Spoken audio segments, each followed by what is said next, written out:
You know, let your eyes, they'll tell you what's right or wrong. Visually, if something's not right, you feel it. You just need to figure out what that is. Your eyes will help you. They're honestly, it's pretty accurate, your brain. Most of us, anyway. I can't speak for everyone. I know I'm not right all the time, but okay, so we've got our little vine wrapped around there. Okay, do I want any more in there? Okay.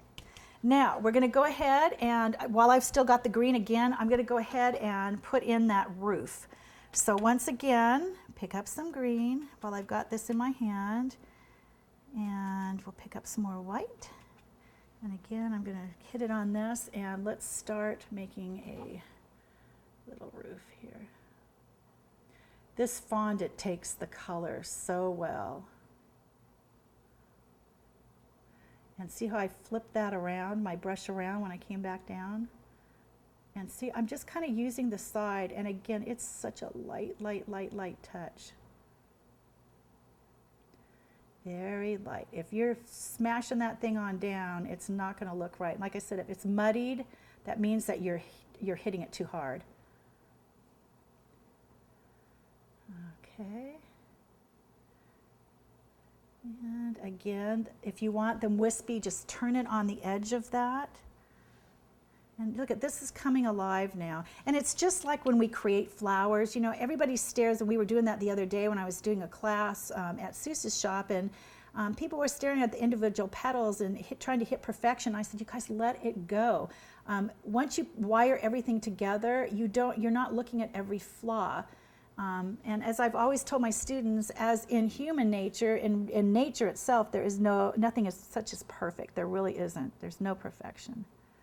Okay, now let's go ahead and hit a little bit more in here, and then we're going to go back and stick the wisteria in there. Okay, see how that's coming to life already?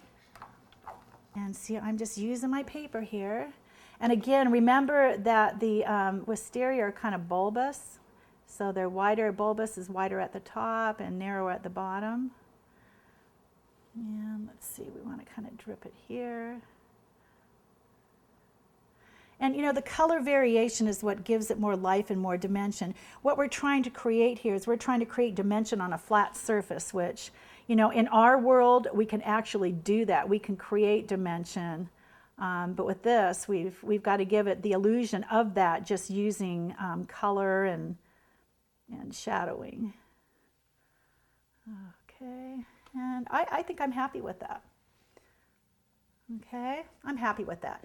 So the only thing we need to do to finish up this birdhouse, we need to stick that little perch on there. And I also looked over here too. I think I'm going to take my wisteria down a little bit here and see how I have that, the moss is kind of growing off the side of the birdhouse there. So that's what I'm saying. Once you get things in place, you can kind of go back in and work your way out.